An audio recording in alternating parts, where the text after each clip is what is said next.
And I don't want to keep talking, so I'd like to present Dr. John Eastman.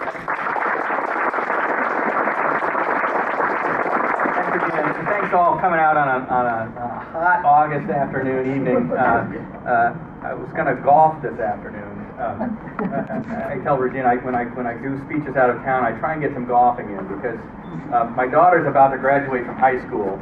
My son graduated last year, just finished his first year at the Air Force Academy. And when the two of them have graduated and gone, we won't have anything keeping us here in California. And I got to tell you, every time I turn around and I see some bonehead thing coming out of Sacramento, it is so tempting to just pick up stakes and leave. And so I go down to Malibu and I say, well, this is really beautiful. Or I'll golf at some place like Thousand Oaks or down in South County, Orange County at Laguna Hills or something, just to remind me how nice we have it. I mean, we have the best climate, the best geography, the best resources, the best entrepreneurial spirited people in the world, in human history. And we're sinking this place like we're Greece or Spain or Portugal or something. It's sinful what's happening to this day. And so I go back and forth to pick up stakes and leave or to stand and fight. And many of you know me. You probably know my character is more on the stand and fight side. And so I'm going to talk a little bit about what it is we need to fight for this coming election. And the first thing is to repeal this health care bill. I'm going to talk to you about the Supreme Court's decision.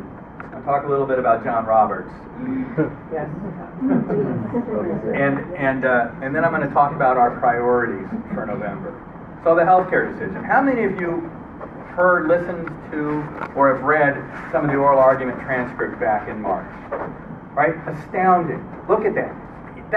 I get that kind of response everywhere I go. People paid closer to attention to that decision, that set of arguments, than I think they have in a Supreme Court decision in a century. Why is that? Well, in many ways, I think we owe President Obama a great deal of thanks. Let me spin this out before you're ready to string my hat. The American people, we stand up and fight when there's no other thing left to do. It's like the last resort. We get comfortable. We like our individual lives. We like going to the kids or the grandkids' soccer tournament, or going to Bible study on Wednesdays, or going to church on Sundays, or going to the movies on Friday nights. We like to be left alone by our government. Thomas Jefferson writes in the Declaration of Independence, "We'll suffer abuses while they remain sufferable." I mean, that's generally our attitude. But every once in a while, those abuses become so severe, the threats to our liberty and our freedom so stark, that we rise up and rebel. And thus far, whenever we've done that, we've succeeded. Are we there yet? We're not. I think we're there, right? But it's a little bit like, you know, the old story, the frog in the water, right? You put him in lukewarm water, he doesn't jump out of the container. And if you gradually, instead of quickly boil that water, he'll stay in comfort. As it gets warmer and warmer, it's nicer, and the next thing you know, he's frog's legs. Right? That's what's been happening for the last 30 or 40, actually 70 years in this country. We had a little bit of a wake-up call when Jimmy Carter was in, and we elected Ronald Reagan, and then what did most of us do? Well, that problem solved, right? Back to the comfort of our lives. What has President Obama done for us? He woke us up. He woke us up. He didn't gradually increase that flame. He cranked it up so hard that even the most unwitting have to recognize that there's something dramatic going on. He's woken up. It's like Emperor Hirohito after December 7th in Pearl Harbor. He said, "I fear that all we have accomplished is awakened a sleeping giant." The Kaiser did the same thing in World War I, and I'm going to sprinkle my talk today with a lot of World War I and World War II references, because my son just, as I said, finished the first year of his service at the Air Force Academy. And then he spent the summer. And the summer at the Air Force Academy is not like college summers for most college kids. You get 3 sessions of 3 weeks each. The first one he spent on basic survival training, or what they affectionately call the Bugs and Bunny outing. I'll let that sink in for a minute. All right? And then the second one, he was learning to fly gliders. And then the third one, he actually had 3 weeks of vacation or leave. And he told us what he wanted to do was to go to France and visit the battlefields and the beaches at Normandy, World War II, where the first onslaught was by guys with gliders. And then he wanted to visit in eastern France the World War I battlefields where my grandfather fought. My wife and daughter went along, and my daughter's a violinist. She was okay with doing that, but she wanted to make sure we spent some time in Paris so she could get some new shoes. So we did that too. But think about the sacrifice. And my son wanted to, his 3-week break. He could have, gone on vacation with those guys. He wanted to go see the sacrifice of those that had gone before him in the career that he's chosen for himself, but also secured for us a level of liberty unmatched in human history. And he wanted to see that and get inspired by it, as we all were inspired by it. And you can't, the stories and the museums they have over there along those battlefields, particularly in Normandy, are so phenomenal in capturing what really was undertaken. I mean, this could have been the greatest disaster in human history. You take Gallipoli in World War I, which proved to be a huge disaster, the invasion of Normandy was 100 times larger, and yet the defenses were 100 times stronger. We could have mowed down every single wave. And you look at the character of people that landed, and when they get mowed down on the beach, pick up the flag and run it another 10 feet because they knew what the stakes were. The stakes this election are similar because the grasp we have on freedom is that thin that we're about to lose it. I know every election people say this is the most important election, but we stand at a fork in a road that really, I think, on this election will be irretrievable if we go down the wrong path. We have the opportunity right now to make sure we don't do that. And the health care bill is about that fight. It's about radically changing our health care system to the worse, and we all understand that. Anybody that's going to try and get a hip replacement or whatever, just talk to anybody from Canada or from Great Britain and the difficulties they have. But that bill was symbolic of a much greater fight about the relative role of government. Are we going to continue to adhere to the notion of limited government, where the sole purpose of government is to protect the inalienable rights we have from our Creator? Or are we going to instead adopt a kind of socialist European model where government takes care of us, cradle to grave? You know what James Madison said about something like that? He said, a government that is strong enough to take care of you from cradle to grave is a government strong enough to run everything you do, to tyrannize you. That's the battle confronting us. And the healthcare fight was about that. So let's talk about the decision in some detail. So everybody knows about the individual mandate and the constitutional challenge that it exceeded Congress's power under the Commerce Clause. Congress has the power to regulate commerce among the states and to do anything that's necessary and proper to give effect to those regulations of commerce. The individual mandate forces you to buy insurance whether you want it or not. It's not commerce, because commerce is trade. Right? And it's not interstate. If you go over to Nevada to get your health care, no, you get it right down the street. It's not interstate and it's not commerce. And so if our Constitution has any limits, it was up to the court to say this exceeded those limits. And 5 justices on the Supreme Court did say that the individual mandate exceeded Congress's authority under the commerce power. And that part of the opinion is spectacular. Really spectacular. There's another part of the opinion that's equally spectacular. Because if the Commerce Clause imposes limits on Congress, the Spending Clause does as well. Congress can't tax and spend for whatever they want. Article 1, Section 8, Clause 1 of the Constitution gives the Congress the power to raise taxes to provide for the common defense and the general welfare. That's all. That means I can't provide for the individual welfare, or the local welfare, or the regional welfare. And if you don't believe me on this, go back and look at the debates in the 1790s when there was a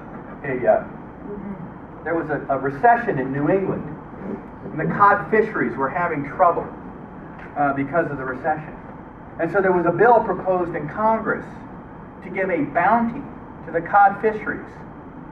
That's what they called it. Today we would call it a bailout. And the debate is phenomenal. They said, we don't have the constitutional authority to bail out those cod fisheries because that's a benefit to the people of New England, not to the general or national welfare. A few years later, there was a devastating fire in Charleston, South Carolina. And there was a member of Congress from South Carolina that proposed a bill to give relief aid to help the people of Charleston, South Carolina rebuild. The debate's extraordinary. We don't have the constitutional authority to provide for that because it's in the local interest rather than the common or general welfare. The limit on governmental power at the national level was to provide for the common welfare.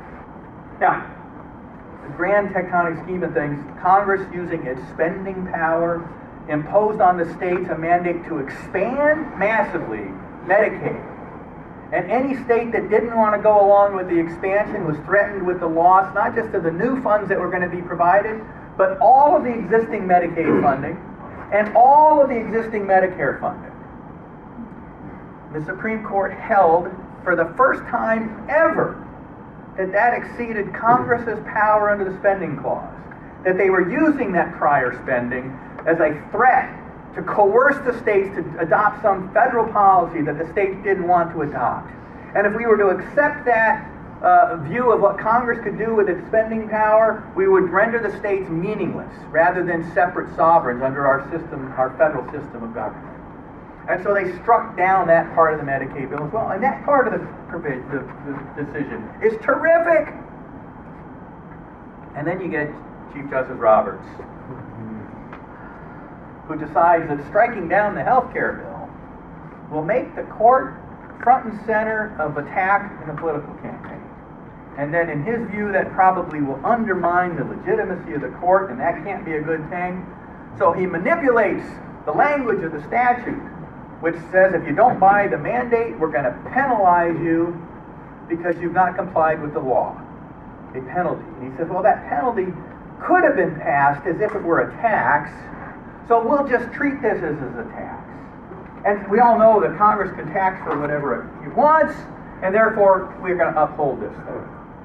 Now, I'll talk about the weakness of the reasoning, and then I'll talk about the dynamic that may have led him to do this, and the illegitimacy of what he did. The weakness of the reasoning is this. For it to be a tax, Congress should have called it a tax. The Constitution requires that all bills raising revenue originate in the House of Representatives. This one originated in the Senate. Now, technically it originated in the House. Does everybody know this fraud? How this went on?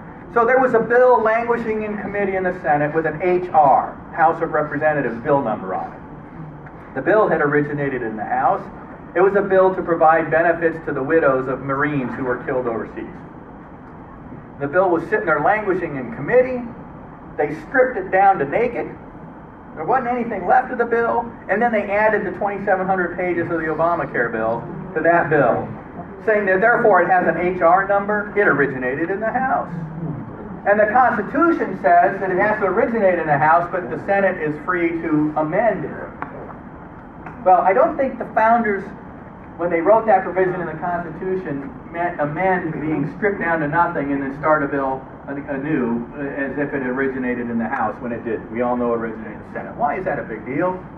Isn't that just some constitutional technicality? No, and it goes right to the heart of the understanding of government and accountability to the people. The reason bills raising revenue had to originate in the House of Representatives goes back to the reason we fought the Revolutionary War. the Stamp Act, the tax on tea, these things that led to the revolution in the first place, it's not because of the amount of money that was involved. Both of them were a pittance. It's because the tax was imposed without any representation, without accountability to the ultimate sovereign authority of the people. Right? The reason we have bills raising revenue originate in the House is because the House of Representatives is the most directly accountable to the people. Even after the 17th Amendment, where we have direct election of the senators, it remains true because the House of Representatives has to face election every 2 years, all 435 of them. Whereas the senators only have to face election every 6. So if I'm going to raise your taxes, and then a few months later have to go before the people for a vote to whether we return me or not, that's a pretty high level of accountability if I don't like the tax. It's the reason they didn't pass this as a tax, because they didn't want to have to take the accountability. A couple of other things, weaknesses with Chief Justice Roberts' opinion. If it is a tax, despite the fact they didn't call it that, despite the fact that it didn't originate in the House, I'd like to know what kind of tax it is. Because contrary to popular belief, Congress can't just impose any kind of tax. The Constitution specifies taxes and imposts and excises and duties. And then since the 16th Amendment, I can also tax your income. Well, each of those taxes have different restrictions on it in the Constitution. And this isn't an excise tax. An excise tax, we know what that looks like. It's like a tax on tobacco or alcohol. It's not an impost or a duty. Those are taxes on goods that are imported from overseas. And both of those have to be uniform throughout the nation. But the other kind of tax is a direct tax. Direct tax are those that are imposed on you just for living, just for being there. And the founders were very concerned about the propensity of majorities to use their majority power to impose tax burdens on others, not for themselves. And so they wrote this provision into the Constitution. It says if you're going to create a direct tax, a tax directly on people just for existing, that you've got to do it according to population. In other words, it's got to be a head tax where everybody equally shares in it. So there's no possibility of majority tyranny, where 60% of the people get together and say, oh, we're going to pass a tax and only charge you 40% to cover us 60. Right? So I can't impose direct taxes unless I apportion them by state according to population. Well, what is the individual mandate if it's a tax? It's a tax on you. I can't say it's a tax for not having the insurance policy, because that makes it a penalty, not a tax. So if it is a tax, it must be a direct tax. But then I'm going to exempt certain people from the direct tax, making it not apportioned according to population. Therefore, it's a direct tax that violates the Constitution's apportionment requirement. What is Chief Justice Roberts' analysis on that critical point that is essential to his holding in the case? He said, according to the Constitution, direct taxes must be apportioned according to population. This one's not, because everybody won't be paying it. Therefore, it must not be a direct tax. Exactly. How flawed is that logic? By one of the most brilliant Supreme Court practitioners ever. It's so, right? What's the right conclusion from that logical syllogism? Direct taxes must be apportioned according to population. This one is not. Therefore, it's not that it's not a direct tax. Therefore, it's unconstitutional, Mr. Chief Justice. I think he knows that. I think he knows that, which means the opinion is at its core dishonest. Right? Now, there was speculation immediately after the opinion came down that he changed his vote after the original vote. The way this works, way back in March when they had oral argument on Monday, Tuesday, Wednesday, that Friday, the court met in conference. Just the justices. No secretaries, no law clerks, none of that. They met just themselves, and they cast a tentative vote. And then the most senior justice in the majority would have assigned the opinion. And if this scenario actually is true, That means there were 5 votes to strike down the whole entire health care bill, including the Chief Justice. Now, the Chief Justice is not the most senior by years on the court, but the Chief Justice by title is the most senior member of the court. And so whenever he's in the majority, he has the opinion writing assignment. Do you think Chief Justice Roberts would have assigned this most significant opinion, probably to come down from the court in more than a half a century, to anybody but himself? Unlikely. Unlikely. So I think he starts writing the opinion. That following Monday, the President of the United States does something extraordinary. Never happened in our history. He starts attacking the court for what he anticipates it's going to do, and saying it's illegitimate for the court to strike down an act of Congress. Now, the court strikes down acts of Congresses all the time, but, and here's critical, this is the thinking, the modern thinking about the role of the court. Not since 1937, save for a couple of cases under the Rehnquist Court dealing with the Commerce Clause, not since 1937 had the court struck down an act of Congress for exceeding Congress's constitutional power. See, liberals like Obama think that the only ground for the court to strike down an act of Congress is if it violates some provision of the Bill of Rights. That the grant of powers in Article 1, Section 8, Congress can do whatever it wants as long as it doesn't trample some provision of the Bill of Rights. That the grant of powers does not limit government. Only the Bill of Rights limits government. For those of you, you are all constitutional scholars. You've all read the Federalist Papers. You know that the fight, we didn't have a Bill of Rights in the first Constitution. Why? James Madison and Alexander Hamilton tell us you need a Bill of Rights if your view of government is that the sovereign king is all-powerful. Then you create a Bill of Rights that says, okay, in your all-power there are a few things you can't do. And you spell those out in the Magna Carta. But in a government of limited power, Madison says, when they can only do those things that are specified, I don't need to spell out in a Bill of Rights the things they can't do because I've not given them the power to do that in the first place. I don't need to spell out that you can't infringe the free conscience, freedom of religion, because I've given you no power to infringe freedom of religion in the first place. And Madison says it would be dangerous to have a Bill of Rights because the implication would be, if I tell them they can't do something they didn't have the power to do in the first place, the implication would be that they must have unlimited power except for what's in the Bill of Rights. And that's why he opposed it. Now, these people said, look, we can have double security for this thing. We don't give them the power in the first place, and we kind of put an exclamation point on it by including a Bill of Rights. And so Madison came around and proposed a Bill of Rights. But for fear that this false interpretation that otherwise they had unlimited power would take root, he gives us the 9th Amendment and the 10th Amendment to remind us that only those powers delegated are the ones that Congress can offer. Right? That's the essence of our constitutional system, that the government is limited in its nature, not unlimited. Not unlimited, save for the few protections the court will save on the Bill of Rights. And it is the court's job to enforce those limits. The founders were also very wise on this. They understood that power doesn't police itself very well.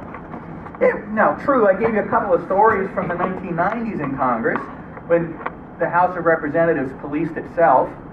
That didn't last very long. They started realizing that constituents liked me bringing home benefits to the local community, even if I didn't have the constitutional power, and they succumbed to that temptation. And so what happened for the first 50 years? Presidents would step in, as the founders envisioned, and check excessive claims of power by the Congress. They vetoed a number of bills that exceeded the Congress's authority. But even the president, who is kind of indirectly elected and accountable to the people, succumbed to the temptation to give them things beyond the constitutional authority. And so the court stepped in and struck down acts of Congress that exceeded its authority. And they did this all the way up to 1937. And that's where the grand fight was. And then we lost. Roosevelt threatened to pack the court backed down.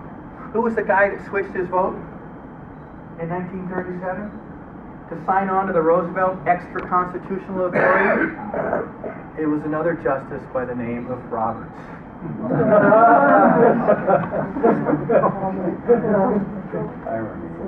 He responded to the same kind of political pressure that the president brought that Monday. Now, when you look at the opinions, I think it's patently clear that the Chief Justice switched his vote. Let me give you some evidence for this. In the opinions themselves, evidence that is subsequently confirmed by a CBS reporter named Jan Crawford, whom I know well. She's one of the most credible, honest reporters. That's normally a contradiction in terms. One of the most credible, honest reporters on the Supreme Court bench. And she, on the following Sunday, after the opinion came down, published a story citing two unnamed sources internal to the court that said Roberts had switched his vote.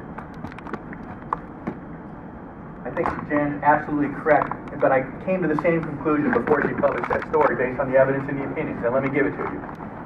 The dissent, the Justice Scalia, Kennedy, Thomas, Alito, joint dissent.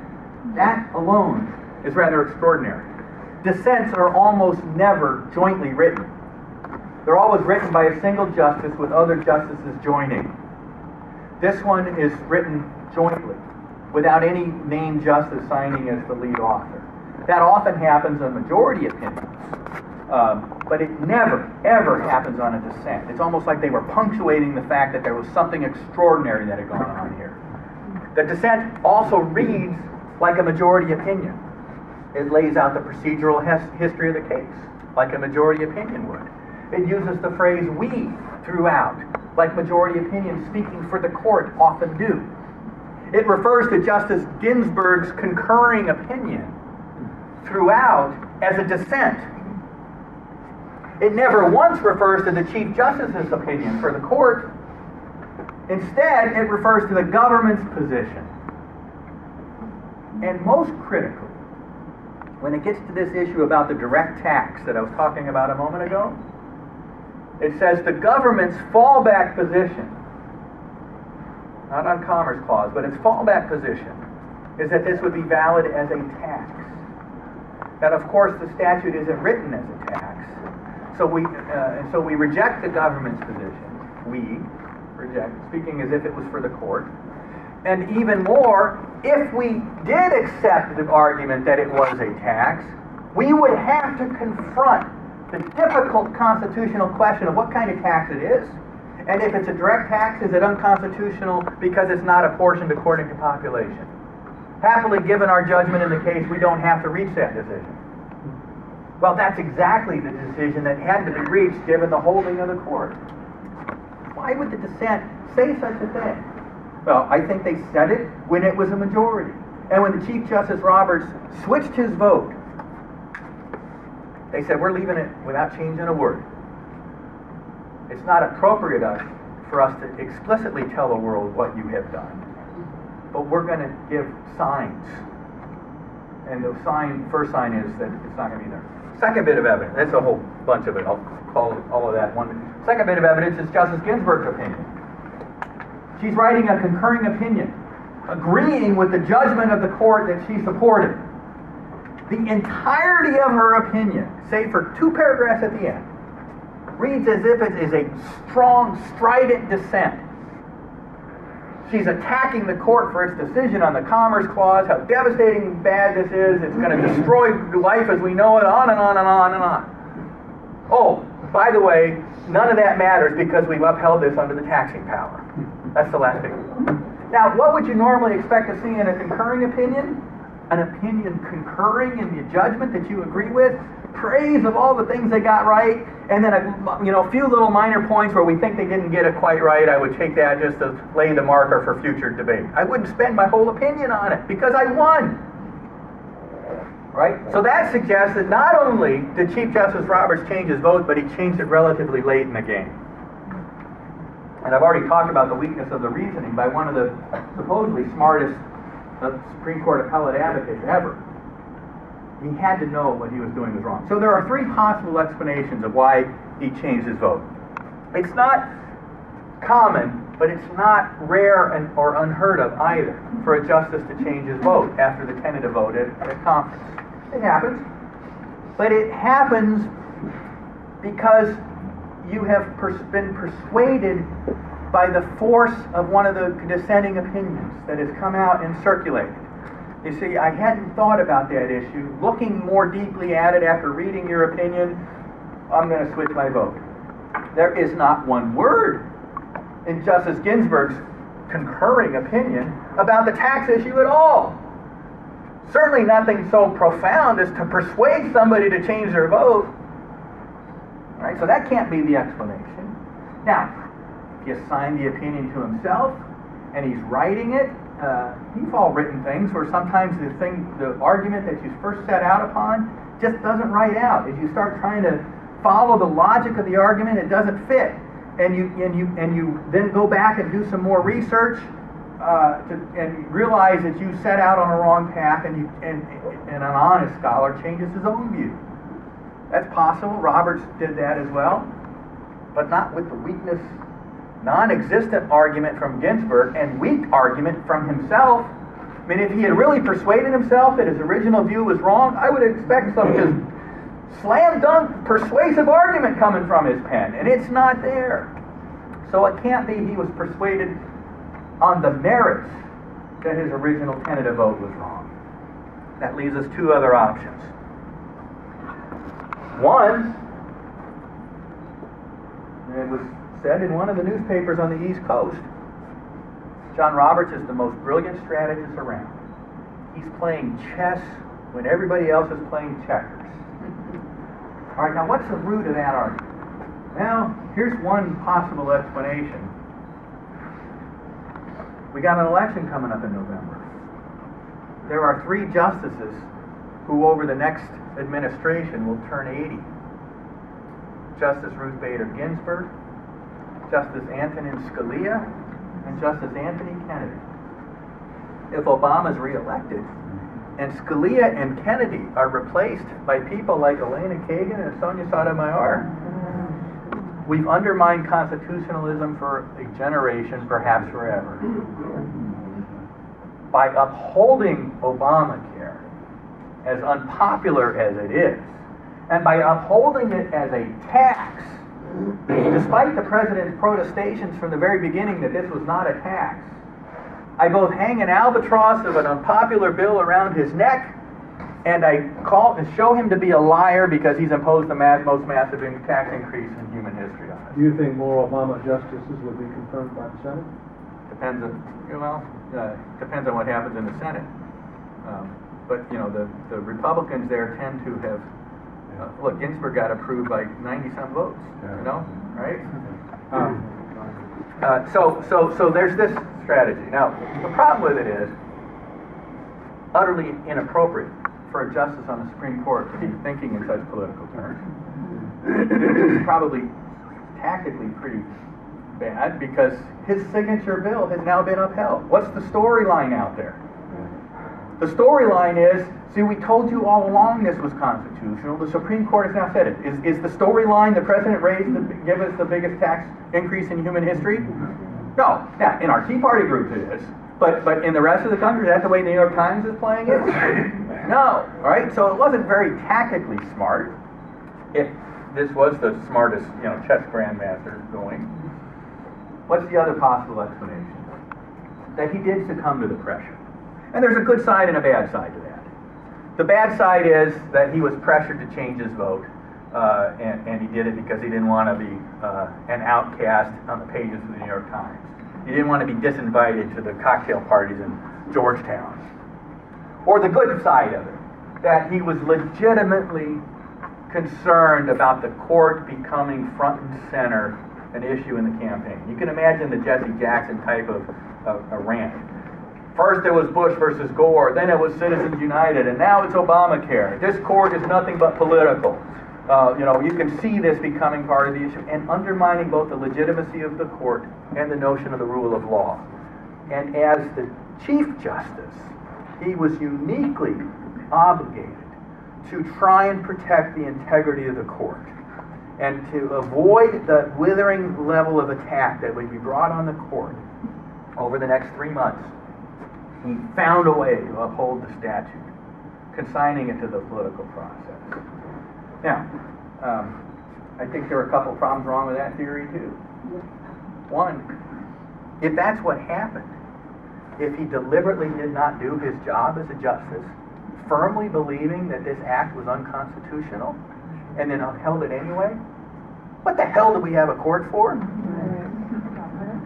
The great Chief Justice, not this one, John Marshall, in Marbury versus Madison, said that it's the solemn duty of the court when there's a statute that violates the Constitution to say so. In McCulloch versus Maryland, it says, we hope we don't have to do this very often, but if Congress exceeds its power, it will be the painful duty of this court to say so and strike it down. In fact, that's one of the very reasons we have an independent judiciary. Right?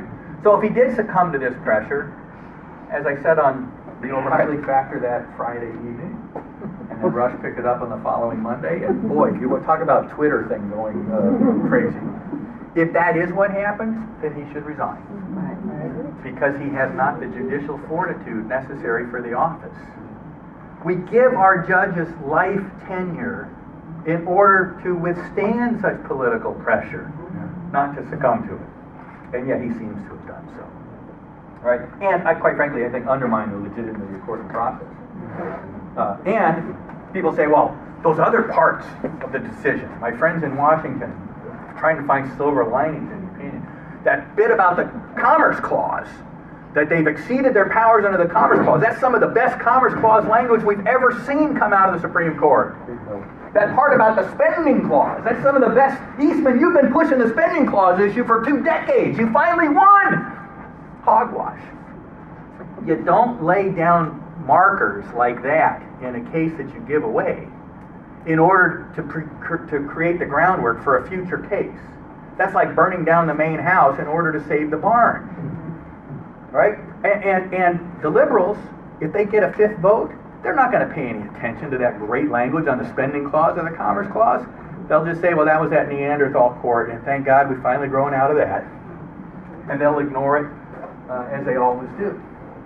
Right?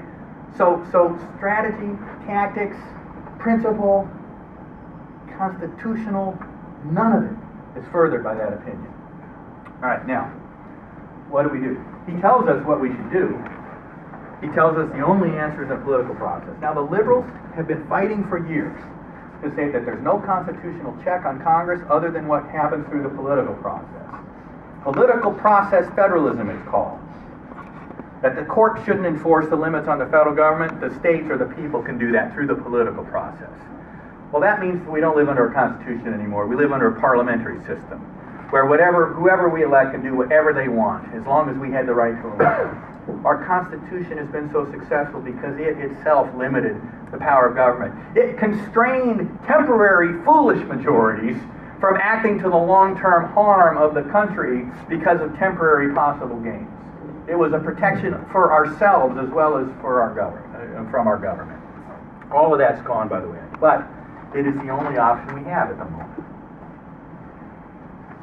So Chief Justice Roberts has kind of energized the conservative base to hold the House of Representatives, pick up at least 4 seats in the Senate, and only 4 is all we need, because this is a tax. This is a tax that means it can be repealed through the process known as budget reconciliation, rather than the normal legislative process, which is subject to the filibuster. That means 51 votes, rather than 60, gets it repealed. Now, if that happens, you can imagine the Democrats screaming, that's not what we meant by budget reconciliation. These same Democrats that jammed it through by budget reconciliation when it went through the first place, after they lost Scott Walker. But consistency has never been a problem for them. All right? Scott Brown. Yes, thanks. I said Scott Walker, sorry. All right? So there is that. But just repealing this thing is not enough. Because as I started off at the beginning, this was not a fight about the health care bill itself. This was a fight about the direction of government. And whether we were going to live under a government constrained by the charter we gave, the Constitution, or whether we were not going to live so constrained. And that means we can't just repeal health care. We have to so repudiate it that the decision itself is consigned to the ash bin of history. This has happened once or twice in our nation's history before, and it ought to be our model for this November. In 1798, the Federalists in Congress, fearing losing power, passed a group of bills called the Alien and Sedition Acts. They made it illegal to criticize the government. And a bunch of people that were criticizing the government found themselves on the receiving end of criminal prosecutions. And the courts, stacked with Federalist nominated and confirmed judges, upheld the criminal prosecutions against the First Amendment constitutional challenges to the act. It becomes one of the key issues in the election of 1800. Jefferson wins that election by a squeaker. But the force of the election so repudiated the principle that were those Alien and Sedition Acts that not only did the bill expire, but Jefferson pardoned every single individual that was convicted of it. And the common perception took root that those acts were unconstitutional, even though they were never held to be so by a single court in the land. That kind of repudiation is the exercise of a sovereign people with the medal, deserving of the name of a free people. It's that kind of tradition that those guys, and I'll go back to the beaches of Normandy, that medal that got them after the first wave was mown down, that medal that got the 250 Rangers to scale the cliffs of Pointe du Hoc in the face of machine gun fire, knocking them down.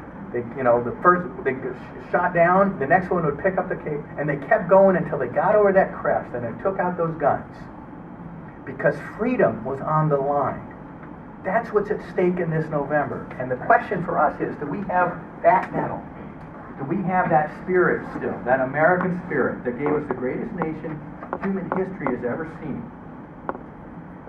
The men that went over to England in the months leading up to the Normandy invasion spent 3 months there in training, preparing. 3 months. 3 months from yesterday is the election. Can we give that same kind of training and that same kind of effort to prepare that they gave?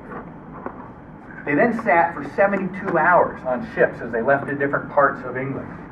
Came together in what they called Piccadilly Circus, the kind of gathering place for all the ships, because you couldn't embark 1 million men from one port. They were from all over the southern coast of England. And the ships all then kind of gathered centrally, out in the English Channel. And the first day that they were supposed to go, the weather was so bad and it got called off. And these men sat another 24 hours on those ships, waiting for what was going to be certain death for many of them, half of them in the first wave.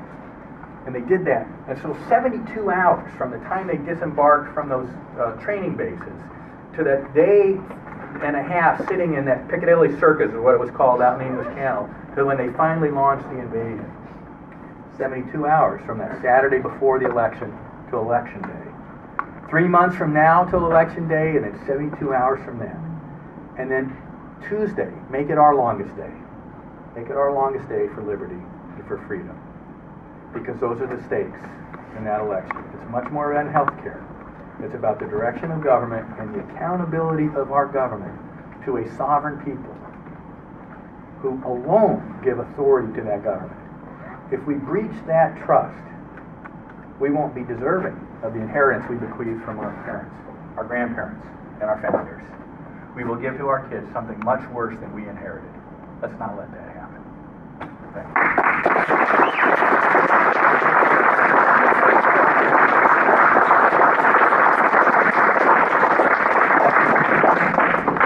Well, I believe that history repeats itself. And I don't know if we're in another cycle that is going to repeat itself or if we're going to crash and burn right now. But you talked about the people that spoke up against the government and how they were targeted. And most people here know about the NDAA and the McCain Amendment, the unlawful detention. And I have become very, very politically active in the last year and a half. I am a member of Tea Party. I went to Philadelphia with the 99 Declaration, and we did the redress of grievances. I participated in the NATO protest in Chicago and witnessed the gory mess there with the police and what all went on. And what they did was just absolutely hellacious. Because I will testify to you that Homeland Security is intentionally given to us to take away our civil liberties. I had Ted Gunderson, former chief of the Los Angeles FBI and chief of various other FBIs throughout our nation, make that statement. And what I saw happen in Chicago is two young boys, Brian Church was one of them, 20 years old. This is almost like a Bradley Manning story. The kids took their cell phones and recorded the police harassing the occupiers before the protests. They went ahead and they loaded it up to YouTube so people could see what was going on. The Chicago police were so ticked off that they got together with their buddies, the FBI and Homeland Security, trumped up charges against these young boys, saying they built these Molotov cocktails and they were going to throw them into the mayor's mansion and the police headquarters and Obama's campaign headquarters, and they hauled them off to high security prison. And I was actually battered during the protest by a spectator, and so the second time I had to go back to Chicago, I actually went down into the high security prison and visited Brian Church, who has $1.5 million bail on his head. I mean, it's that nasty now, and people are totally clueless. So it's going to take people like us to start talking and sharing what is going on. Well, that's right. That's right. And on Saturday, I'm meeting with the California Republican Lawyers Association and the National Republican Lawyers Association to do some training for one of the most massive voter integrity projects. And Linda, thank you very much for your integrity project, voter integrity project. It's absolutely critical. Because these guys are Chicago thugs. They're Chicago thugs. And they will steal the election if it looks like they're not going to win the election. That's right. And even if they lose the election, they have already laid the groundwork to just relocate in foreign international organizations and trying to impose on us through international law things that they couldn't get through Congress. Now, there was O'Reilly did a show several months ago saying that once they get it through in an executive agreement or a treaty, it's binding and we can't do anything about it because it's a supremacy clause. The good news is Mr. O'Reilly was wrong. Right? Treaties have no more authority than statutes. And a statute, as well as a treaty, is governed by the most recent adopted. So if I have a statute that says minimum wage will be $5, and then I pass another one that says minimum wage will be $7, which is the one that governs? The latter one. The last in time. The same thing is true of treaties. If I have a treaty that says $5, and I pass a statute that says $7, the statute will prevail if it's later in time. So every single treaty and executive agreement this president is entering into to try and shift the power base offshore to continue the manipulation that they've begun can be repudiated with a single statute. Right? So But will they do it? Well, that's a different question, which means, so here's our priority. Priority one, we've got to hold the House, capture the Senate, 4 senators, and so, Ted Cruz looks like he's winning, right? By the way, co-clerk of mine at the Court of Appeals, and then we both went up to the Supreme Court the following year. He cleared for Chief Justice Rehnquist, I cleared for Clarence Thomas, good guy. Murdoch in Indiana, there are, and Hugh Hewitt's got on his website and lots of other places. Consider sending money to some of the senators who are in close races where our support nationwide can prevail. So we guarantee that. Missouri? And of course, we got to win the White House. What about Missouri? Well, in Missouri, yes. Yeah. All right. So we got to win those. Priority number 2. One of the reasons the Democrats are competitive in a nation where most people don't agree with them is because a couple of the large states throw so many votes. And right now, California is a pass for the Democrats, right? And we ought not to let it be a pass. So there are two things happening here in California this November that are critically important. One's offense, one's defense. On defense, it's critically important that we stop Democrats from having 2/3 vote in both the Assembly and the State Senate. Because it's been bad enough what they've been able to do with majority. But if they had 2/3 vote, they could impose all sorts of taxes as well, which would take this state right off the cliff. So that's the defense. We got to identify, always back your local candidate, but be strategic. In addition to your local candidate, let's figure out where the couple of most marginal districts that we've got a chance to pick up if we kind of all pool our resources together, time and money together, to win a couple of those that aren't expected to be won and deprive them of their 2/3 vote. That's the defense. The offense is Proposition 32. If you don't know about Proposition 32, you've got to learn about it. It is the most important statewide thing happening right now. It's a game changer. It will prevent unions from having automatic payroll deductions from their rank and file members, which they then use to the tune of $50 or $60 million per election cycle to basically buy the legislature to do things contrary to our interests. Proposition 32 will prevent that from happening, and it's been very carefully phrased and designed. It also prevents corporations from doing that, and so it's against all special interests. Crony corporate capitalists who would, use the legislature to get them some special benefit that they couldn't do from their competition or what have you. But the heart of it is the paycheck protection piece from the unions.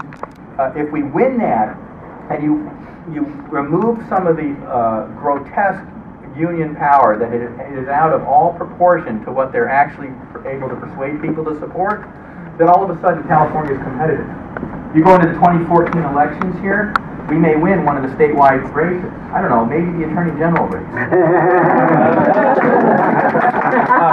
And if we do win one of the statewide races in California, what does that mean for 2016? It means California is in play in 2016, which means both parties, the Democrats and the Republicans, don't just use California as a place to raise money, but it becomes a place to spend money because the state is competitive.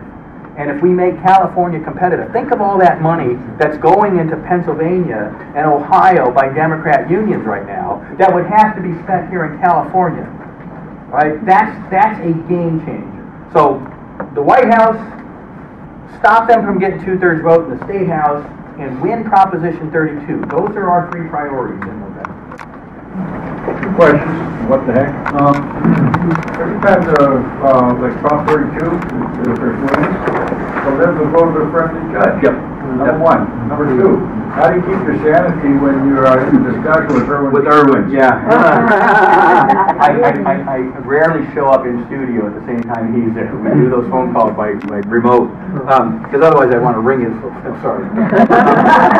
Who are you talking about? Irwin Chemerinsky, my weekly debate partner on the Q2 show. Yeah, so they'll just take it to a friendly judge, and they'll get Proposition 32 overturned, like they did Prop 187, like they did, Now, this one was carefully vetted by a prominent constitutional scholar and litigator. I know, I did.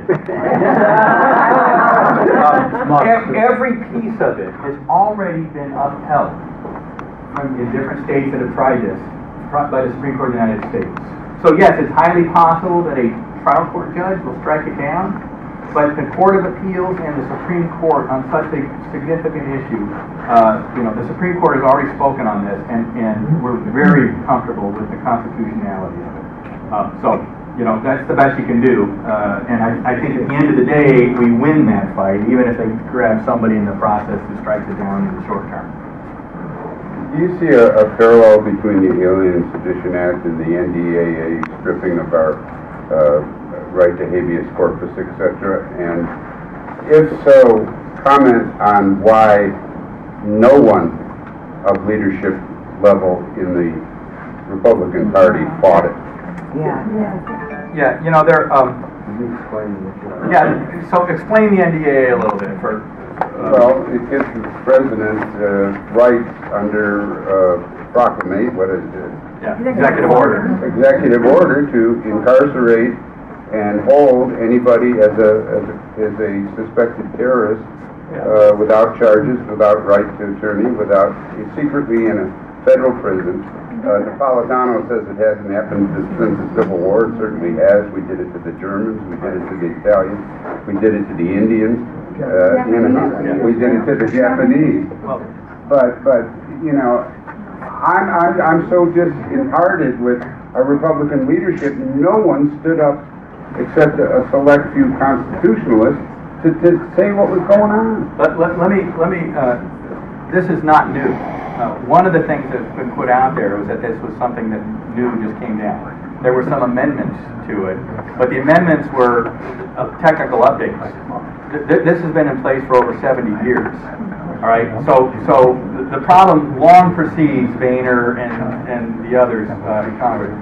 It is a bill that authorizes. It's you know, kind of part of the entire package of continuance of government in the face of a nuclear war. I mean, I think it goes back to the advent of the Cold War.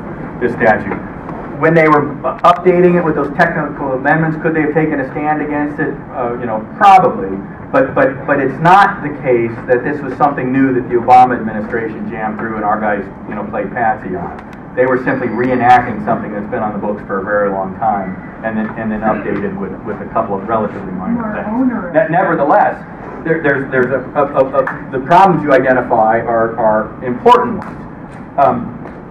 And there's a great line that Madison has. He's talking again about these Bill of Rights. I'll go back. He says these are just going to be parchment barriers, and at the end of the day, they don't mean anything if the people aren't willing to fight against them. So where we have to win that fight is whether we have an NDAA or not.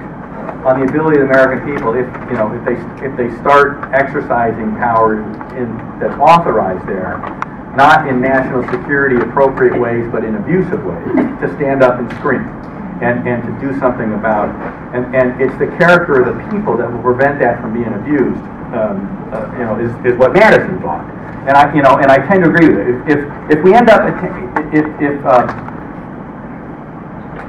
if Iran develops a nuclear weapon, as we think they're about to, and with an intercontinental ballistic missile that they've picked up from Russia, and they aim it at New York, and it takes out the entire eastern core grid.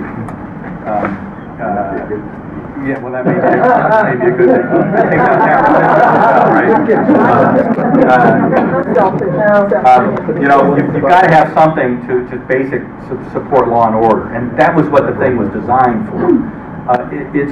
We have become rightly so distrustful of our government's ability to be constrained by such a property use that we're rightly fearful it will be abused.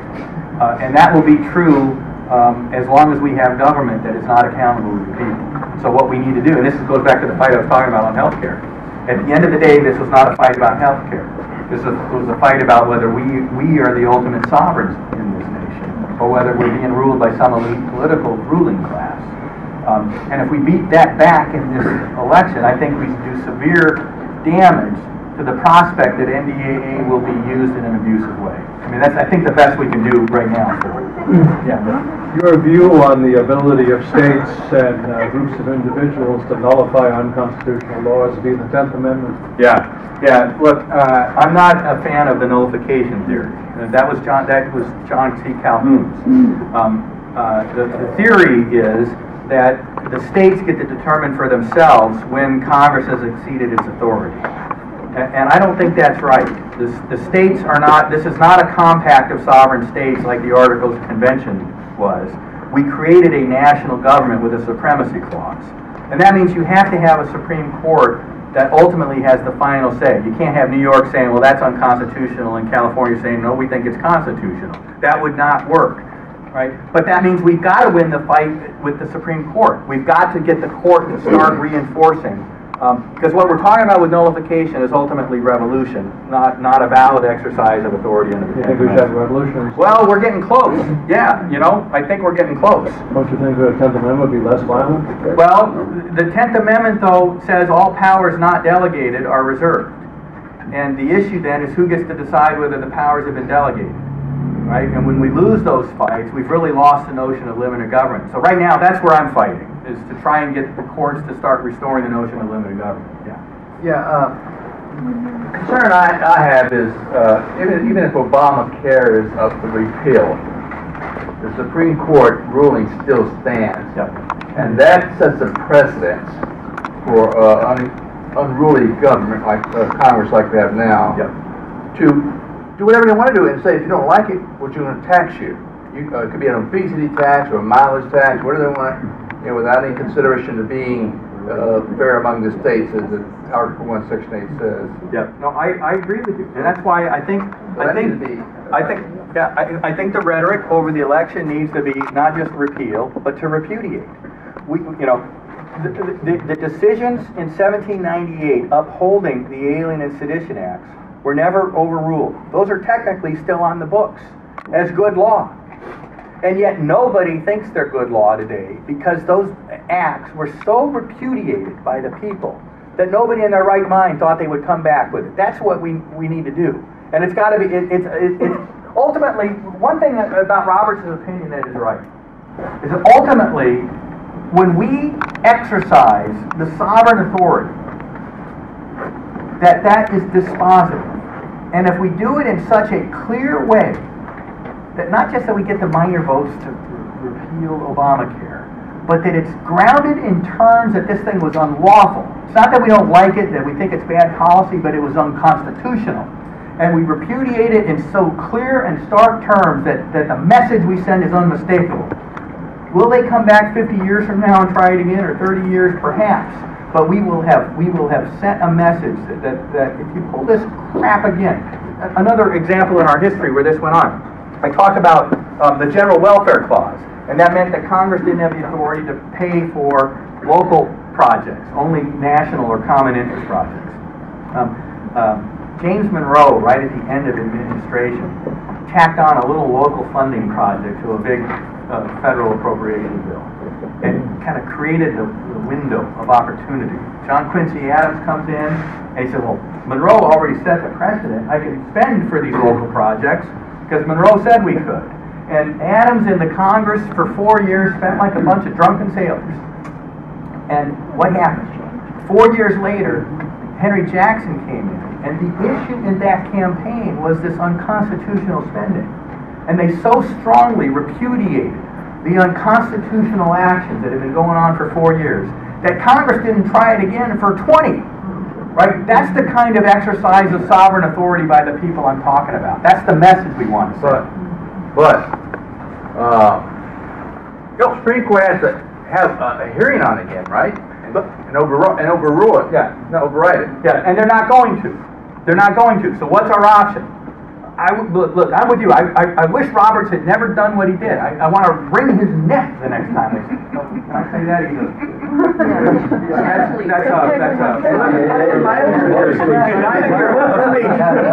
The statute only applies to wringing the president's neck. Let me just clarify something. According to courts, you have to have standing to present a case. Yep. If Obamacare is repealed, right? Yeah. Then there's nobody going to be taxed anything, so there's nobody going to have standing to. Yeah. So I think it's like a catch-22. How do we get to the Supreme Court to override that? So here's what we do. So here's what we do. We repudiate it. We repeal it, but the message is that we repudiate it. Then a few years from now, there'll be another issue that says that will come up. There'll be some other effort by Congress to pull something that's unconstitutional, and their authority for it will be Roberts' opinion in this. And by then, we've got to have replaced Ginsburg with somebody else, right? Somebody more like Scalia than Elena Kagan, right?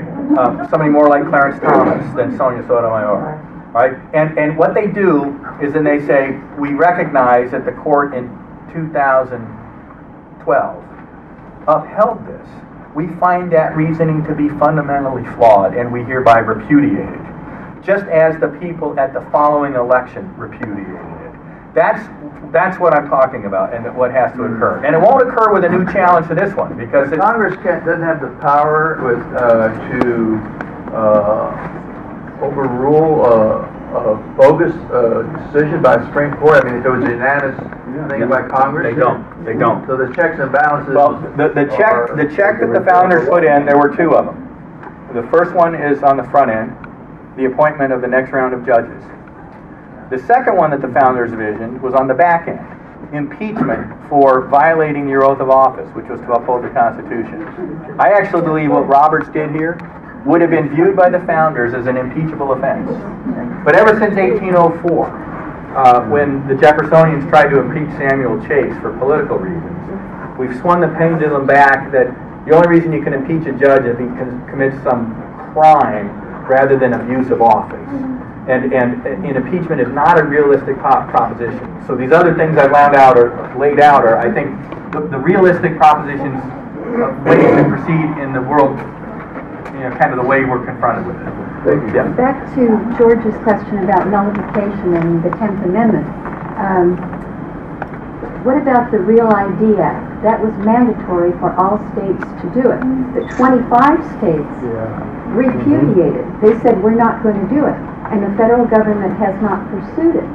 So what if 25 states at least were to do the same thing with Obamacare, and with this Medicare provision, they may not set up these... Sure, and let me, because I think this is important. They didn't in not going along with the Real ID Act, didn't exercise a nullification like John Calhoun had argued. What they did was say, we're not going to participate in the program, which is federally funded. And if you want to cut off our funding, so be it. Same thing's going to happen with Medicaid. With the Medicaid expansion, the part of the provisions of Medicaid that Robert struck down was that we can't cut off all the existing Medicare and Medicaid. But if you choose not to participate in the expansion, you won't get any of the new money. And there are a number of states that are going to choose not to participate in that expansion and not get any of the money. Now, here's the danger, and why I think this part of the Roberts opinion, which looks good on paper, is meaningless. There'll be a couple of states, for political reasons, will say, we're not participating. We don't like this. But the choice they're confronted with, they're not going to lose all their existing Medicaid funding, so it's not as bad as it was. But the choice they're confronted with now is, all of my citizens are going to be taxed to spend the hundreds of billions of dollars in additional funding for this Medicaid expansion. And the choice that the state has is, do some of that money come back to our state, or does it all go to other states? Right? And think about the governor of Texas, who stands up and says, I'm not going to take any of the money back from my own state, but I'm still paying the tab on it. How long is that governor going to be able to stay in office in that state? But can they enforce it? Well, because they get to tax you to pay for that. And if California chooses not to participate in the Medicaid expansion, right, they're still going to tax you. You're just now going to pay for the expansion in Mississippi, right? And but this goes back to the dynamic of why we didn't have, direct taxes that had to be enforced. We weren't able to do that under the old system. And Chief Justice Roberts' opinion, even in the part of it that looked good, still signs off on that. And that's what we have to repudiate. Well, at that point, couldn't Congress pass a new law that Obama would never sign it, but the next president, that only those states that stay on board with Medicaid have to pay in, and those that don't won't. Yes, and in fact, this is the thing that made the original unemployment compensation provisions of Social Security constitutional. The states were providing unemployment. The federal government supplemented. Any state that chose not to participate got 90 cents on the dollar tax credit for all of the citizens in that state. So that it really was a viable option not to participate in the federal program. Now, the constitutionality was suspect anyway, but this at least, made it a closer call. What's going on now isn't like that. And we urge the court to take up that part of the issue. And the parts of the opinion that talk about the coercion of states are actually quite good. So when we want to look at the precedent that will come back around, those parts of it are sitting there to be good if we repudiate the worst part of it at the next election. Yeah. What methods are you suggesting we repudiate? Yeah. We've got to be on task, on message, that this election is being fought not because we disagree with the policy of health care, and I've seen some of my friends in Washington talk about, okay, the court has spoken, it's constitutional, but it's still bad policy. That's not the message that we need to be digging. No, it's whether or not it's good policy or not is irrelevant. It's unconstitutional policy, and we're repudiating it because it's unconstitutional, because we believe that the Constitution limits the powers of federal government. And just because the court said otherwise doesn't make it right, and that's what we're repudiating. And if we focus our message on we are electing a new government to restore the constitutional limits on the federal government, and make that the center, that's how we repudiate it. All right? It's the nature of the message that we go into November with. Yes, sir. It's a great message, but how do we get that message out if the man running for president, who I support, is not enunciating that message? Yeah. Less important. Yeah. Well, I know. I mean, as a practical matter, how do we do that? How many of us in this room had a different candidate we supported in the primary? And why? Why? It's because we all understood that no matter how the Supreme Court ruled, this was going to be one of the critical issues going into November. And we picked the guy who was the worst possible standard. All right? All right. So how do we transcend? How do we transcend that? We transcend that because where is the election fought? Yes, there's going to be $100 million spent on air ads. All right? And that message we won't have much control over. Some of you may. Some of us are kind of, they're reaching out to conservatives to try and help figure out how to talk to conservatives. All right, so we have an opportunity there to help structure the message. But how many are really persuaded by the 60-second spots? What's more persuasive? How your neighbor speaks to you, how your Facebook friend speaks to you. All right, and we have an organization right now that we've never had before. The Tea Party allows us to carry a message forward no matter what the political consultants in Boston or Chicago are saying. Right? And it's that message that I think we need at home. This repudiate because unconstitutional message can be done through Tea Party, through Facebook, through social networking. By the way, Andy Breitbart. In February, I was honored to speak on a panel at the National CPAC, Conservative Political Action Conference. My panel was with Phyllis Schlafly. It was right before Andy's panel. Andy spoke, and it was the last public speech he ever gave. And he told the story. He said, the New York Times recently said that there's no difference between the Tea Party and the Occupy Wall Street movement. And he said, so I decided to go on an investigative mission to figure out if I could tell if there was a difference. And he said, I discovered a very important thing. A proof positive test on whether the group you were speaking before was a Tea Party group or an Occupy crowd. You know what it was? He said, you raise one of these. And the group that stands up and salutes it and pledges allegiance to it, there's your Tea Party crowd. The group that pees on it, burns it, that's your Occupy crowd. That's not Right? true. I'll stand up for that. And you're probably saying that because of what you've heard with the media and what you've witnessed with the media. I've been directly involved with the Occupy movement. Not all of them. No. Not all of them. And Andy said it. Oh, okay. All right? Yeah, all right, so Andy, all right. Just a little off topic, but I just need to know your opinion. Why hasn't the Romney campaign and the Republican Party taken the offensive against Obama and against Harry Reid, other than calling him Dirty Harry? Yeah. I mean, Obama should be coming out, Romney should be coming out with saying, I'll show you my tax returns when Obama releases his Occidental records, his Harvard records, his elective service, his Social Security. Two possible explanations. One foolishness, one strategic. And I don't know which it is.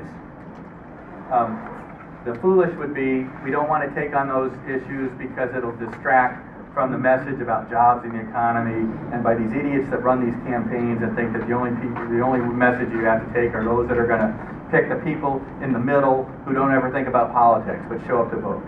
My former boss, Clarence Thomas, has a wonderful sign in his office. It says, the only thing you find in the middle of the road is roadkill. All right? But the political consultants all think that the only thing you win elections on is by, crafting a message that doesn't offend anybody. So that would be the foolish side. The strategic, thoughtful side would be, we've got a pitched battle that will begin the day after Labor Day.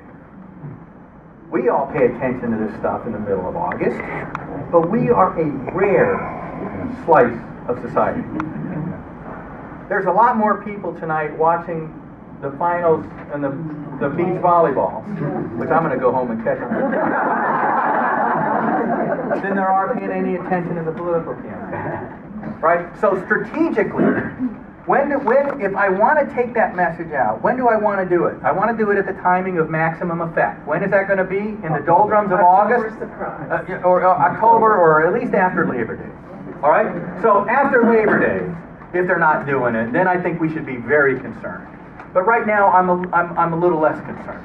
All right? Because strategically, I would be holding that play for a while yet anyway. Yeah, some of the things that bother me, and of course I don't, obviously not nearly as knowledgeable as a lot of people in this room, is the fact that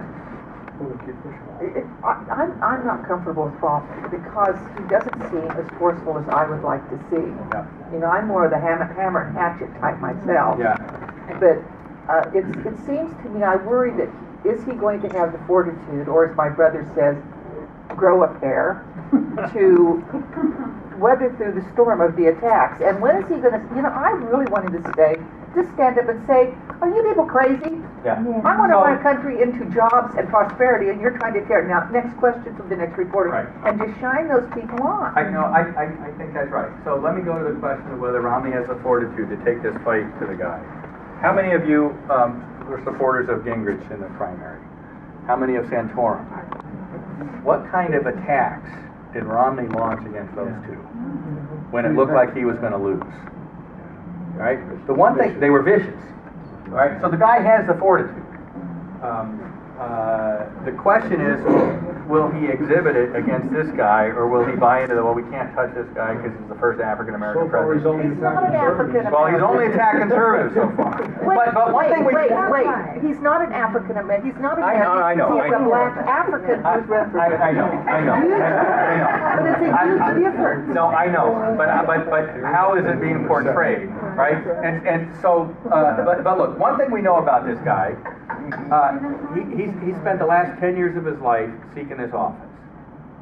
He wants it probably more than anything else, right? You look at the viciousness of the attacks that he launched against Rick and Newt, and that becomes clear, all right? So I don't think, in push comes to shove, if he looks like he's going to lose the election because he's playing, softball in the campaign, that we should be concerned that he's not willing to turn the hardball on. He's using surrogates like Donald Trump. Well, right now, right, which is what I would do, because I want to appear presidential, right? But so as long as the attacks get out there, then and I think they will. And this goes back to the strategic question. The question is when. When the maximum? If I launch those attacks right now, when nobody's listening, then when I try and relaunch them in September, the message is, we've already dealt with that. On to the next question. We don't want that to happen. So strategically, there may be reasons you're not seeing it. I hope you're right. I hope I'm right too. I don't know, right? Because I share your concern, right? That this guy may only want the office rather than understanding the principles of why this fight is so important, right? But because he wants it so badly, his interest and ours may actually line up, right? Yes. Thank you so much for recognizing the women that served in World War II. My father was a tail gunner on the B-17 flying outside of London. He went when he was 18 years old. He was 4 rural boy in North Carolina, family of 10. He barely survived the Depression. And unfortunately, he died at the age of 60 because of alcoholism and post-traumatic stress from all the stuff you saw in Eastman. So thank you. Second comment I'd like to make is, you know, I've always felt you think locally, you think nationally or globally, you act locally. And it is very important about these races at the state and federal level. But we also have a local race in the First District of the County Board of Supervisors. I'm a land use consultant. I represent a number of growers and other property owners who are trying to attempt to get permits to use their property. And it is an abomination what's going on, of course, like it's everywhere. Having said that, regarding back to Obamacare and the Affordable Health Care Act, I do have a dog in this hunt. I have been a land use planner for over 35 years, about half the time in the private sector, the other half for the county and cities in Ventura County. And in both of those cases, I always had health care provided by either the firm I work for or the public organization. In 2008, worst possible timing ever, I went out on my own as a land use consultant, self-employed, because I was so sick of how the county was running roughshod over property rights and the way they treated people and the lack of public service and all the other things that were going in the county planning department. But I went out on my own, stayed on COBRA as long as I could, and it got increasingly expensive. And then I went to find health care insurance. And I'll tell you, even though I filled out this long form that talked about in the last 20 years, when did you see the doctor, what pills did you take, in the last 10 years you ever had any kind of surgeries or whatnot. And as far as I was concerned, I didn't have a pre-existing condition. The insurance company I applied to threw me out and said, you do have pre-existing conditions. We're going to give you a guaranteed issue because under the HIPAA law, you have affordable insurance because I always had it. But we're now going to charge you $880 a month. I am single, I am younger than 60, and having not made much money in the last 4 years, this health insurance I'm paying for is a third more than my mortgage. So my question to you is, I understand your perspective on the unconstitutionality of Obamacare, and I realize you're not an insurance agent, but I do believe that there is some serious health care reform in this country. What do you find is unconstitutional? Look, I agree there's serious health care reform that we need. The question is, what do we think is the cause of the problems in the healthcare system? Because if we don't understand the right reasons for the cause, we're unlikely to get the remedy right. And so let me I'll go back to my World War II. The reason you're having difficulty is because of Adolf Hitler. Let me spin this out. All right, let me explain. In World War II, in order to mobilize against Hitler, Roosevelt imposed wage and price control.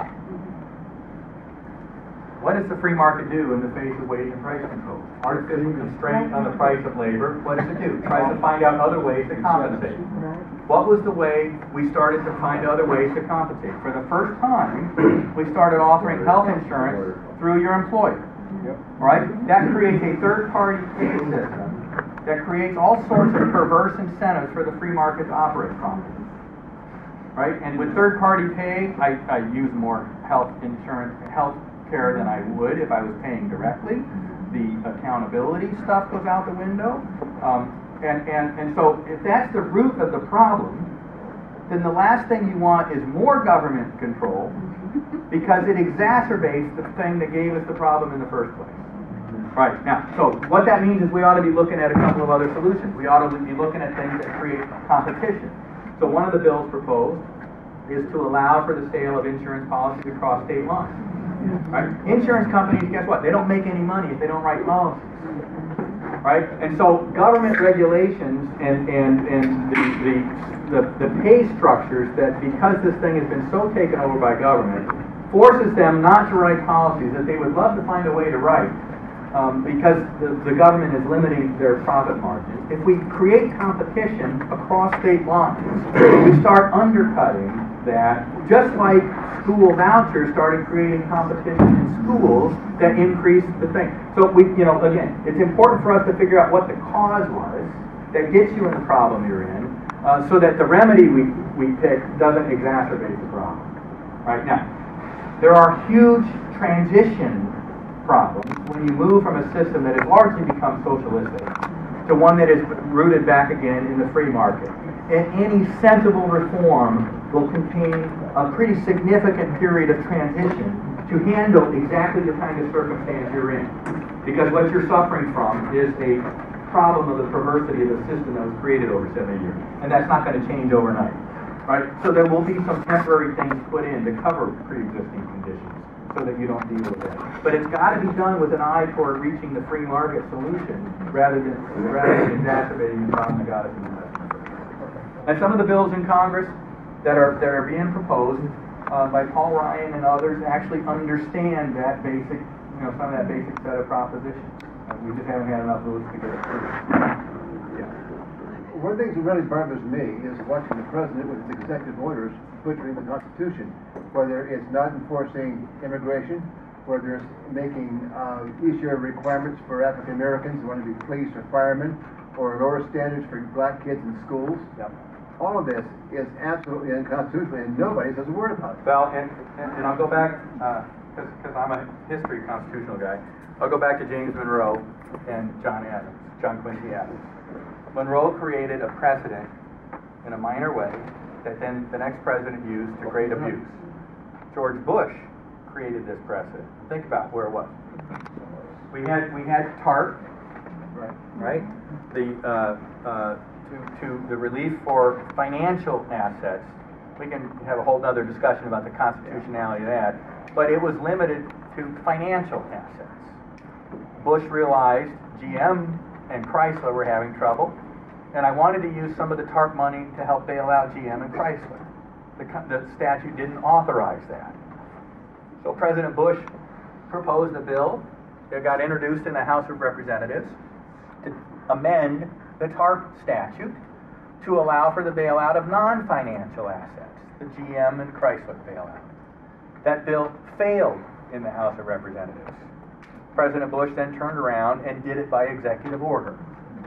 And we get 130 billion or whatever it was to bail out Chrysler and GM. And we gave China our car company. Yeah, all right. And then Obama comes in and takes that precedent, and of course the thing is still pending, and then he uses it to basically reimburse all the non-secured union creditors and stiff the secured creditors in violation. But the precedent was set by Bush, right? And so I said,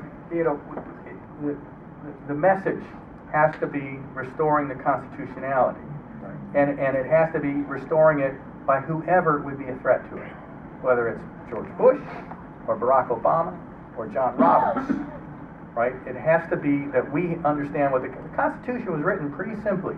We all know what it means, right? And commerce among the states didn't mean non-commerce within the state, right? I mean, it's pretty simple, and it seems to me that we need to stay on that message as much as we can. But when we get off track that way, who will stand up and say no? Yeah. Well, yeah.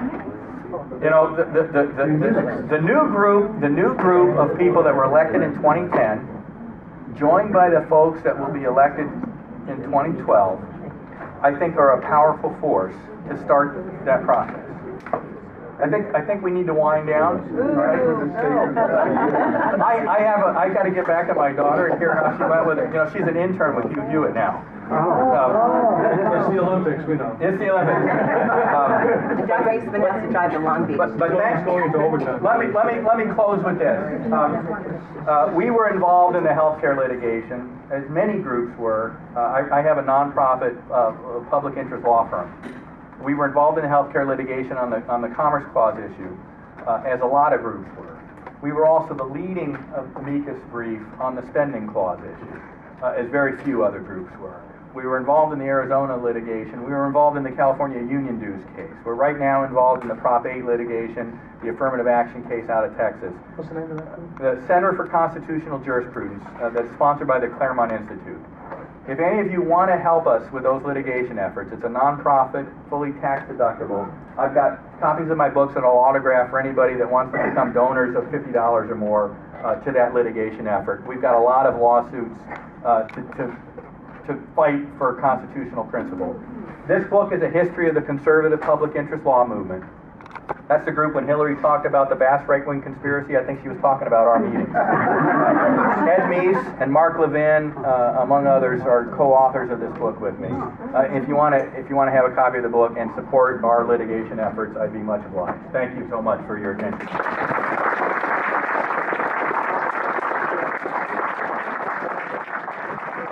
you all for attending.